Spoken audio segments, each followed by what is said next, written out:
Dengiz haqida so'zlab ber menga. Elchin Safarlining bu asari romantik, dramatik adabiyot janrida bo'lib, hayot, sevgi, orzu-umid va inson ruhiyati haqida chuqur fikr yuritadi.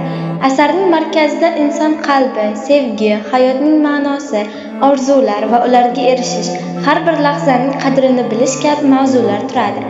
Muallif kitob orqali o'quvchini hayotda asosiy baxt va ma'no moddiyat emas, balki ruhiy yaqin odamlar, muhabbat, ichki tinchlik va qalb bilan yashashga da'vat qiladi.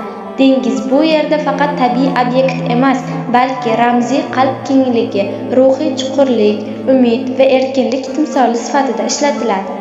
Ya'ni dengiz orqali inson ruhidagi kenglik, orzular, his-tuyg'ular ko'rsatiladi.